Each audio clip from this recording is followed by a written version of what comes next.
வணக்கம். ஜெயா பிளஸ் செய்திகளுக்காக சுகன்யா மனோகரன். செய்திகளை விரிவாக பார்ப்பதற்கு முன்னதாக தலைப்புச் செய்திகளை பார்க்கலாம்.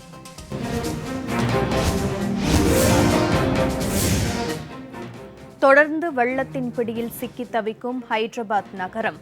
சாலைகள், தெருக்கள் தோறும் தண்ணீர் பாய்ந்து ஓடுவதால் மக்கள் அவதி.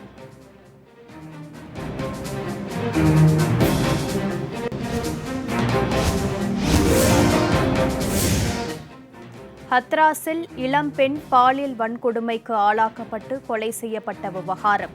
பாதிக்கப்பட்ட பெண்ணின் குடும்பத்தினரிடம் 5 மணி நேரத்திற்கும் மேல் சிபிஐ அதிகாரிகள் விசாரணை.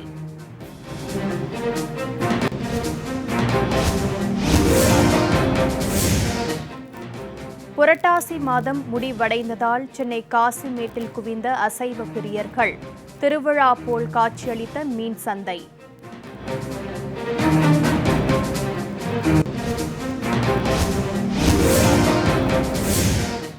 ராகுல் காந்தி நாளை கேரளாவில் சுற்றுப்பயணம். சொந்த தொகுதியான வயநாட்டில் நிகழ்ச்சிகளில் பங்கேற்பு.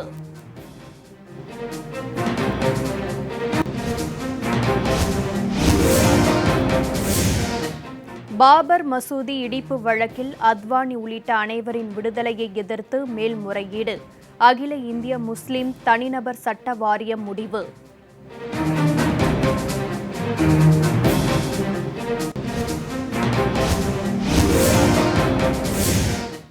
நிதி நெருக்கடியில் சிக்கி தவிக்கும் ஜெட் ஏர்வேஸ். நிறுவனத்தை ஏலத்திற்கு எடுக்க தனியார் அமைப்புகளுக்கு அனுமதி.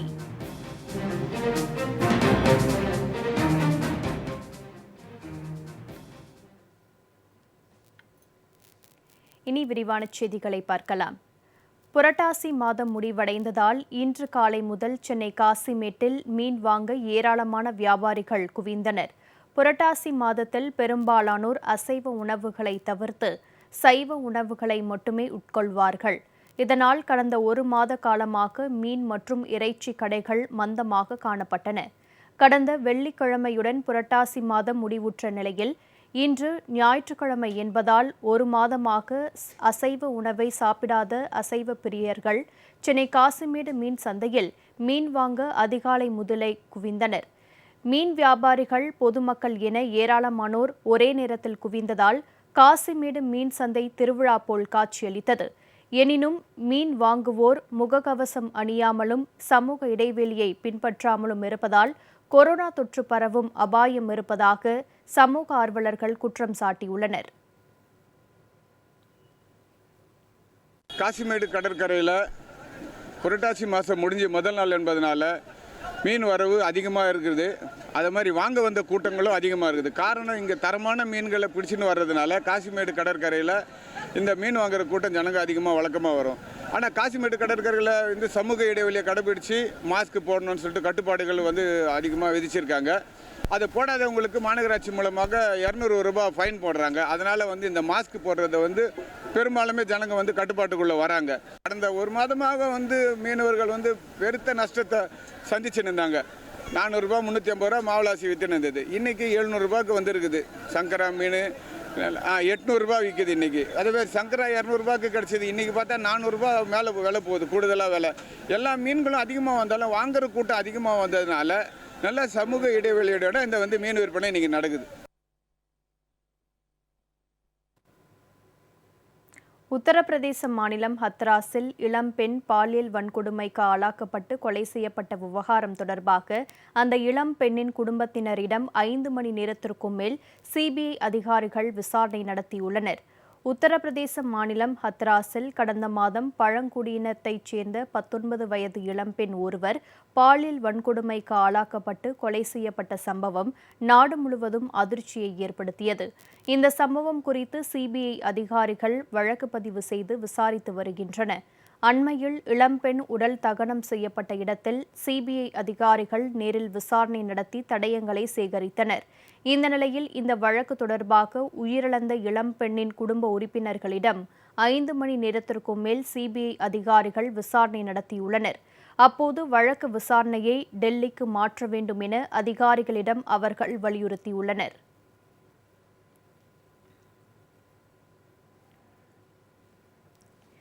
கேரளாவில் இருக்கும் தனது சொந்த தொகுதியான வயநாட்டில் திரு ராகுல் காந்தி நாளை சுற்றுப்பயணம் மேற்கொள்கிறார்.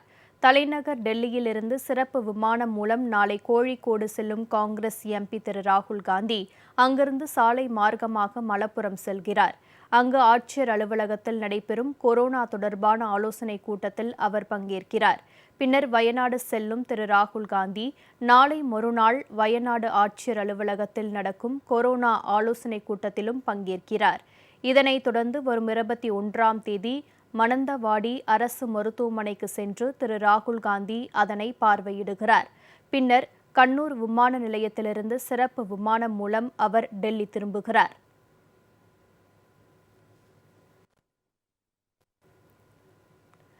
பருவமழையின் தீவிரம் காரணமாக தெலுங்கானா மாநிலம் தொடர்ந்து வெள்ளத்தின் பிடியில் சிக்கியுள்ளது.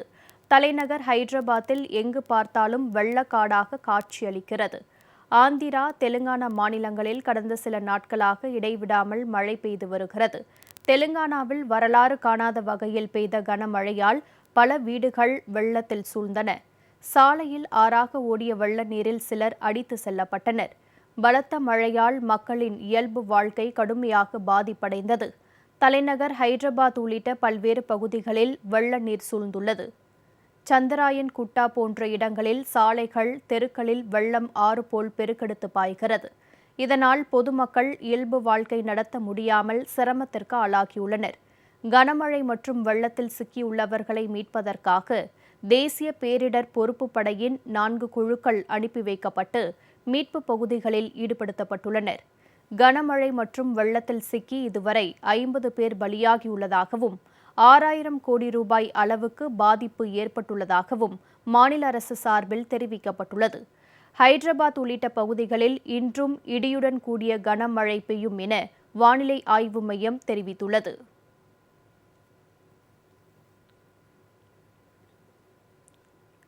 நாட்டில் முதற்கட்டமாக 30 கோடி பேருக்கான கொரோனா தடுப்பூசியை யார் யாருக்கு வழங்குவது என்பது குறித்த பட்டியலை தயார் செய்யும் பணியில் மத்திய அரசு தீவிரமாக ஈடுபட்டுள்ளது. கொரோனா தொற்றுக்கு எதிரான நடவடிக்கைகளில் உலக நாடுகள் தீவிரம் காட்டி வரும் நிலையில் பல நிறுவனங்கள் தயாரித்துள்ள தடுப்பூசிகளின் சோதனைகள் இறுதி கட்டத்தை எட்டியுள்ளன. இதனால் இன்னும் 3 மாதத்தில் தடுப்பூசி பயன்பாட்டுக்கு வரும் என எதிர்பார்க்கப்படும் நிலையில் முதல் கட்டமாக கொரோனா தடுப்பூசி யார் யாருக்கு போடப்பட வேண்டும் என்பது குறித்து திட்டங்களை வகுக்கும்படி அனைத்து மாநிலங்களுக்கும் அறிவுறுத்தப்பட்டது. இதன் காரணமாக தடுப்பூசி யார் யாருக்கு முதல் கட்டமாக போடப்பட வேண்டும் என்பது கோவிட்-19க்கான தடுப்பூசி நிர்வாகம் குறித்த தேசிய நிபுணர் குழு வரைந்த அமலாக்க திட்டத்தின் வரைவு மத்திய முகவர் மற்றும் மாநிலங்களுக்கு அனுப்பப்பட்டு பட்டியல் தயாரிக்கும் பணிகள் நடைபெற்று வருகின்றன. அதன்படி முதல் கட்டமாக கொரோனா தடுப்பூசிகள் மருத்துவர்கள், மருத்துவ பணியாளர்கள், சுகாதாரத்துறை ஊழியர்கள், காவலர்கள் மற்றும் முதியோர், கர்ப்பிணிகள் என தடுப்பூசி போட வேண்டியவர்கள் குறித்த பட்டியல்களை மத்திய அரசுக்கு அனுப்பியுள்ளன.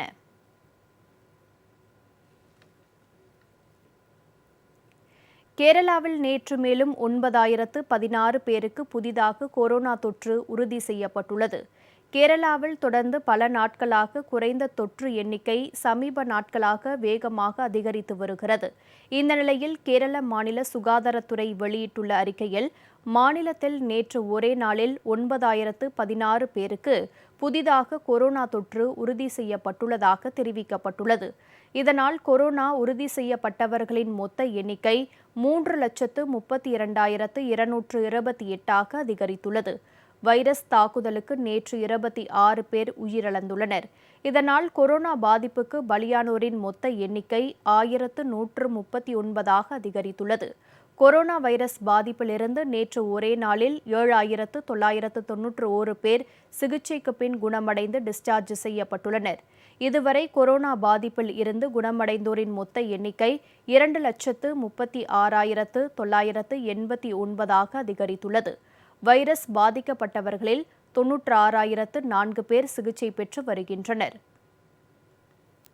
அரங்கத்திற்குள் நடந்து வந்த சினிமா வெளிப்புற படப்பிடிப்பு தளத்திற்கு வந்தது எப்படி விளக்குகிறது இந்த செய்தி தொகுப்பு.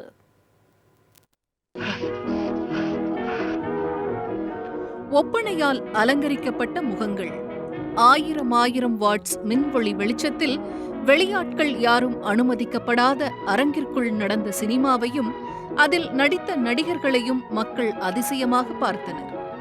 சினிமா அரங்கிற்குள் மலைகளும் மரங்களும் மாளிகைகளும் வீதிகளும் பிரம்மாண்டமாக உருவாக்கப்பட்டன. வீடுகள் என்றால் குடிசை வீடுகள், மாட்டு வண்டி, ஏர்கலப்பை போன்றவற்றை வைத்தே காட்சிகள் அமைக்கப்பட்டன.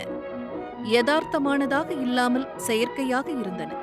தொழில்நுட்பம் வளராத அந்த காலகட்டங்களில் இப்படியான சினிமாக்கள் மக்களிடத்தில் பெரும் புகழை தேடி தந்தது.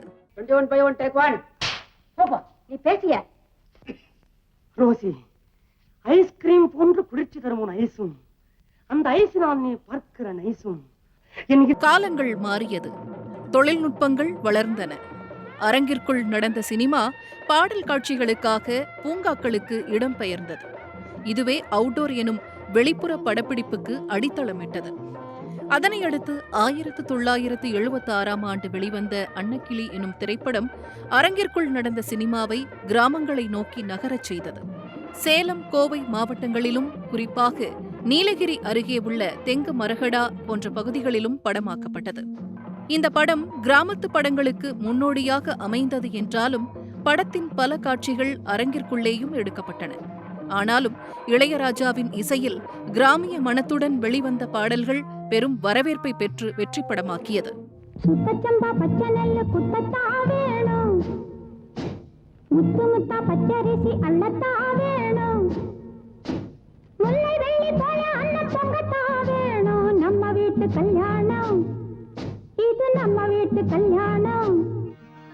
கிராமத்து தெருக்களையே பாடங்களாக படித்து வந்த பாரதி ராஜா 1977ஆம் ஆண்டு வாக்கில் 16 வயதினிலே படத்தின் மூலம் அரங்கிற்குள் முடங்கி கிடந்த சினிமாவை இயற்கையின் அழகை வாய்க்கால் வரப்புகளோடு ஒத்தையடி பாதையில் கிராமத்திற்கே அழைத்துச் சென்றார். கள்ளிச் செடிகளையும் கருவேலங்காட்டையும் தனது கேமராக்களுக்குள் கொண்டு வந்து புரட்சி செய்தார். ஒப்பனையில்லாமல் கோவணத்துடன் நடிக்க வைத்து யதார்த்த சினிமாவை அறிமுகம் செய்தார். அதனைத் தொடர்ந்து கிழக்கே போகும் ரயில், புதிய வார்ப்புகள் என அவரது பெரும்பாலான படங்கள் முழுவதும் கிராமங்களிலேயே படமாக்கப்பட்டன.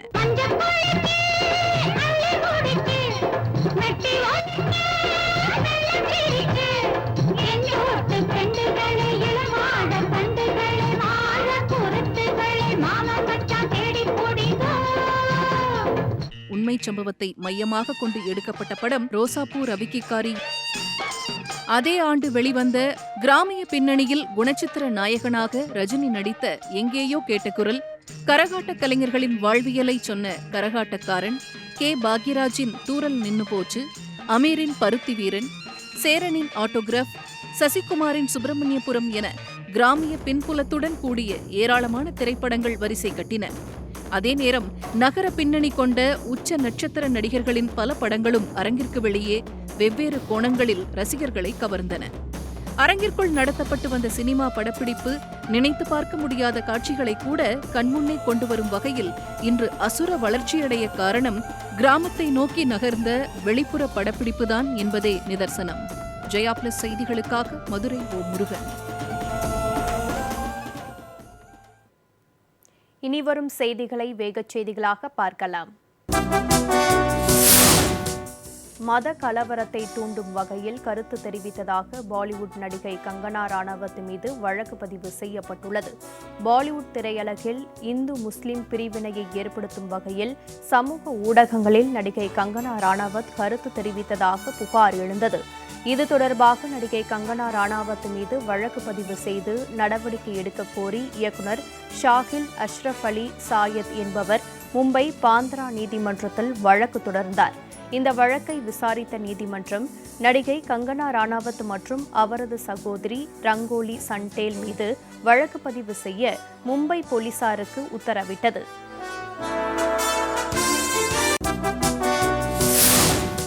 கர்நாடகாவில் காவல்துறையை அரசு தவறாக பயன்படுத்துவதாகவும் எதிர்க்கட்சித் தலைவர் சித்தராமையா குற்றம் சாட்டியுள்ளார்.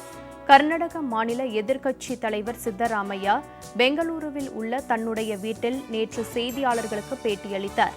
அப்போது ராஜராஜேஸ்வரி நகர் சட்டசபை தொகுதிக்கு நடைபெறும் இடைத்தேர்தலில் காங்கிரஸ் சார்பில் குஸ்மா என்பவர் வேட்பாளராக நிறுத்தப்பட்டுள்ளார். அவர் வேட்புமனு தாக்கல் செய்ய சென்றபோது தேர்தல் நடத்தை விதிமுறையை மீறியதாக போலீசார் வழக்கு பதிவு செய்திருப்பது கண்டிக்கத்தக்கது என தெரிவித்தார்.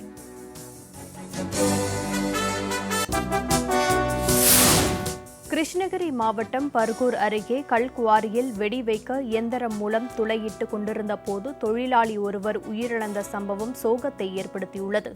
தர்மபுரியைச் சேர்ந்த கோவிந்தசாமி என்பவர் சாப்முட்லு பகுதியில் இயங்கி வரும் கல்குவாரியில் வெடி வைப்பதற்காக இயந்திரம் மூலம் பாறையில் துளையிட்டுக் கொண்டிருந்த போது தூக்கி வீசப்பட்டு சம்பவ இடத்திலேயே உயிரிழந்தார்.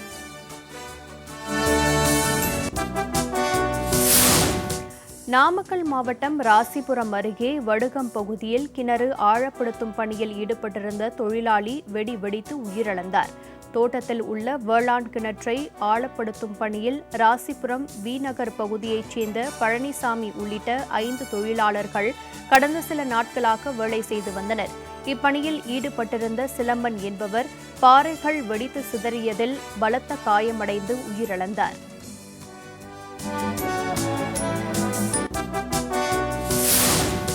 வேலூர் மாவட்டத்தில் கிசான் திட்டத்தில் தகுதியற்ற விவசாயிகளிடம் 1,03,00,000 ரூபாய் வசூல் செய்யப்பட்டுள்ளதாக மாவட்ட நிர்வாகம் தகவல் தெரிவித்துள்ளது.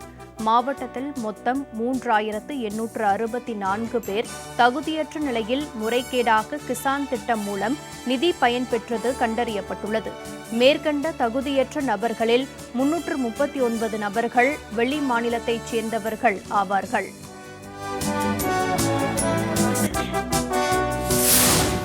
விருதுநகர் மாவட்டம் ராஜபாளையத்தில் மன வளர்ச்சி குன்றிய பெண் குழந்தையை வளர்க்க முடியாமல் கூலி தொழிலாளியான தந்தை மூச்சை பிடித்து கொலை செய்துவிட்டு காவல் நிலையத்தில் சரணடைந்தார். பழனிக்குமார் ராமலட்சுமி தம்பதியினருக்கு 6 வயதில் மகாலட்சுமி என்ற பெண் குழந்தை மன வளர்ச்சி குன்றிய நிலையில் பிறந்தது. இந்த குழந்தையை தந்தையே கொலை செய்தது அதிர்ச்சியை ஏற்படுத்தியுள்ளது.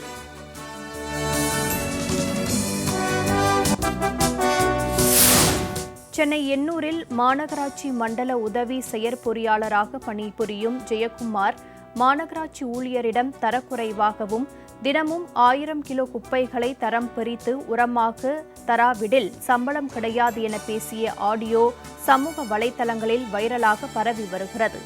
உயர் அதிகாரி ஒருவர் தனக்கு கீழ் பணிபுரியும் மாநகராட்சி ஊழியர்களை தரக்குறைவாகவும் பெண் ஊழியர்களை அவமரியாதையாக பேசிய ஆடியோ எண்ணூர் பகுதி மாநகராட்சி ஊழியர்களிடம் அதிர்ச்சியை ஏற்படுத்தியுள்ளது.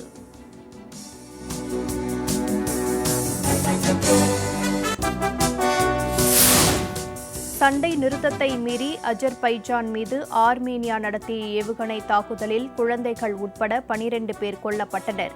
இந்த நிலையில் அஜர்பைஜானின் 2வது மிகப்பெரிய நகரமான கஞ்சா நகரில் குடியிருப்பு பகுதிகள் மீது ஆர்மேனியா ராணுவம் ஏவுகணைகளை வீசி தாக்குதல் நடத்தியதாக அஜர்பைஜான் அரசு தெரிவித்துள்ளது.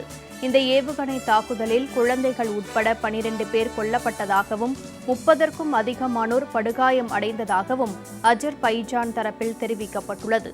ஆனால் இதுகுறித்து ஆர்மேனியா உடனடியாக எந்தவித கருத்தும் தெரிவிக்கவில்லை.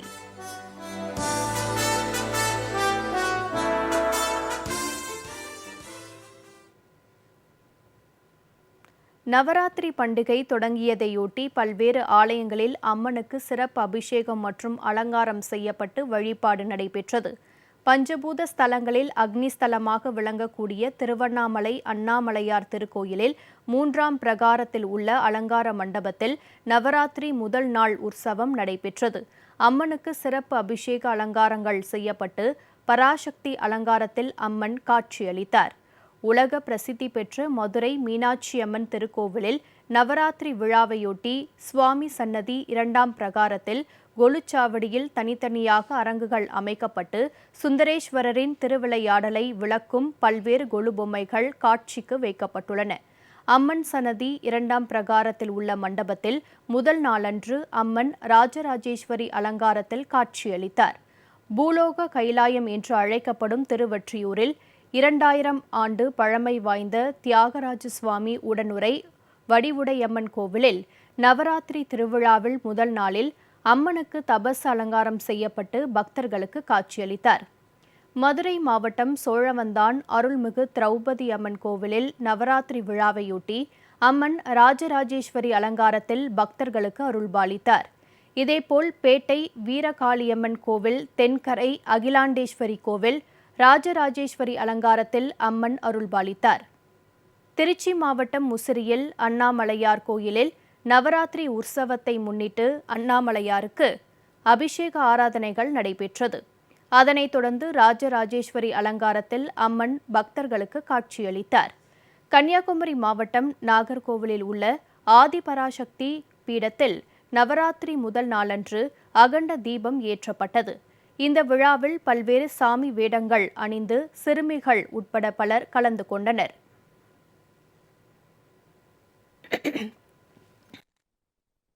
கடலூர் மாவட்டத்தில் பருவமழை முன்னெச்சரிக்கை நடவடிக்கைகள் குறித்து வருவாய் நிர்வாக ஆணையர் திரு பன்னீந்திர ரெட்டி ஆய்வு மேற்கொண்டார். மாநில அரசின் கூடுதல் தலைமை செயலாளர் மற்றும் வருவாய் நிர்வாக ஆணையருமான திரு பன்னீந்திர ரெட்டி கடலூர் மாவட்டத்தில் பருவமழை முன்னெச்சரிக்கை நடவடிக்கைகள் குறித்து ஆய்வு மேற்கொண்டு வருகிறார். நகராட்சி பகுதிகளிலும் மழைக்காலங்களில் அதிகம் பாதிக்கப்பட்ட பகுதியாக உள்ள குறிஞ்சிப்பாடி வட்டத்தில் கல்குணம் மற்றும் கொளக்குடி பகுதியில் அவர் ஆய்வு மேற்கொண்டார். மழைக்காலங்களில் வடிகால்களை தூர்வாரி பொதுமக்களுக்கும் விவசாய நிலங்களுக்கும் பாதிப்பு ஏற்படாத வகையில் சரி செய்யுமாறு அதிகாரிகளிடம் அறிவுறுத்தினார். கொளக்குடி பகுதியில் மழைக்காலங்களில் ஏற்படும் பாதிப்புகளை வருவாய் நிர்வாக ஆணையரிடம் விவசாயிகள் எடுத்துரைத்தனர். இந்த நிலையில் வடகிழக்கு பருவமழை காலங்களில் பேரிடர் ஏற்படாமல் பொதுமக்களை எவ்வாறு காப்பது என்பது குறித்த பேரிடர் ஒத்திகை நிகழ்ச்சி நாகை மாவட்டம் திருக்கண்ணங்குடியில் நடைபெற்றது.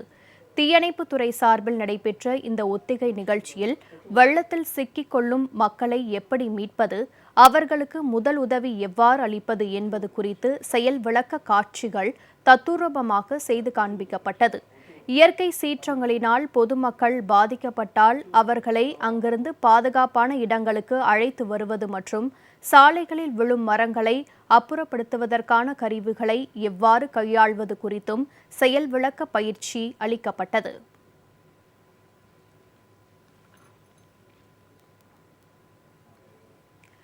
தூத்துக்குடியைச் சேர்ந்த இளைஞர் ஒருவர் ஊரடங்கு காலத்தை பயனுள்ளதாக கழிக்கும் வகையில் இளம் சிறார்களுக்கு இலவசமாக பாக்ஸிங் கற்றுக் கொடுத்து அவர்களை மாநில அளவில் சிறந்த வீரர்களாக உருவாக்கியுள்ளார்.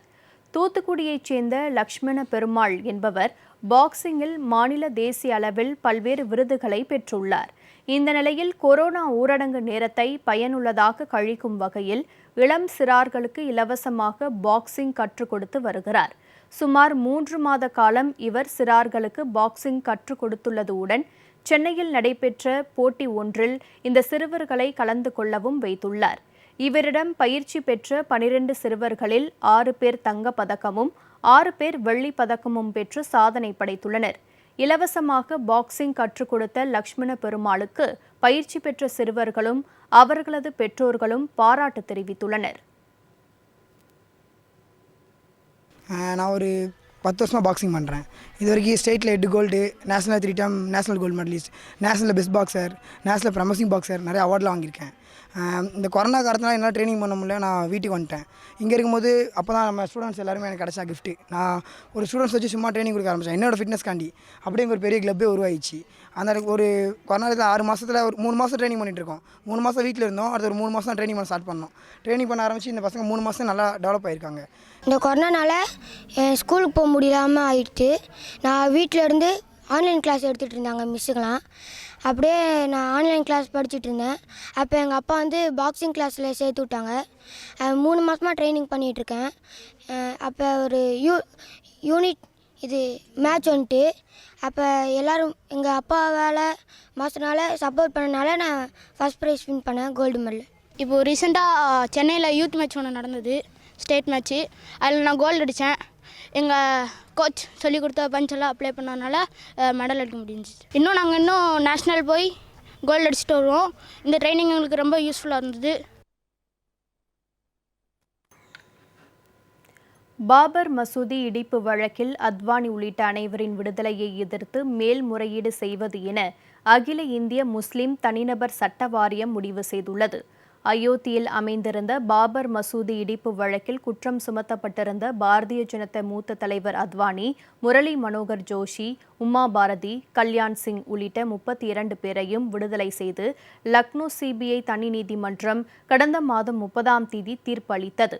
இந்த நிலையில் டெல்லியில் நடைபெற்ற கூட்டத்தில் அத்வானி உள்ளிட்ட அனைவரின் விடுதலையை எதிர்த்து மேல்முறையீடு செய்வது என அகில இந்திய முஸ்லிம் தனிநபர் சட்ட வாரியம் முடிவு செய்துள்ளது. அது மட்டுமின்றி இந்திய தண்டனை சட்டத்தையும் குற்றவியல் நடைமுறை சட்டத்தையும் தவறாக பயன்படுத்துவதை தடுப்பதற்கான வழிகளை பரிந்துரைக்க ஒரு அறிவுசார் குழுவை அமைக்கவும் முடிவு செய்யப்பட்டுள்ளது.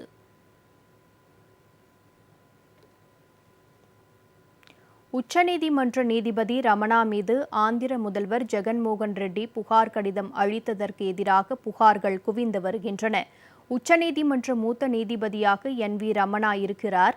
இவர் தெலுங்கு தேசம் கட்சி தலைவர் சந்திரபாபு நாயுடுவுக்கு ஆதரவாக செயல்படுவதாகவும் ஆந்திர நீதிமன்ற செயல்பாடுகளில் மாநில அரசுக்கு எதிராக தனது செல்வாக்கை பயன்படுத்துவதாகவும் குற்றம் சாட்டி உச்சநீதிமன்ற தலைமை நீதிபதி SA பாப்டேவுக்கு ஆந்திர முதல்வர் ஜெகன்மோகன் ரெட்டி கடந்த வாரம் கடிதம் எழுதினார்.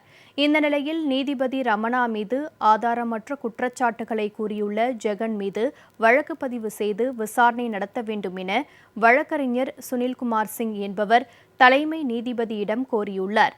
இந்த நிலையில் உச்சநீதிமன்ற வழக்கறிஞர்கள் சங்கத்தில் நடத்தப்பட்ட உயர்நிலை கூட்டத்தில் ஜெகனை கண்டித்து தீர்மானம் நிறைவேற்றப்பட்டுள்ளது.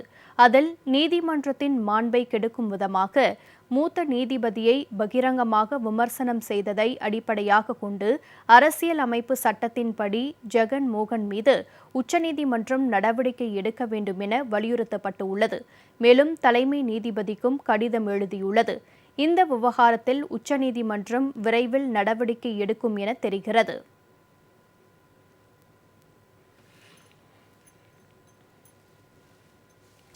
செய்திகள் நிறைவடைந்தன. அண்மைச் செய்திகளுக்கு தொடர்ந்து இணைந்திருங்கள் ஜெயா பிளஸ் தொலைக்காட்சியுடன்.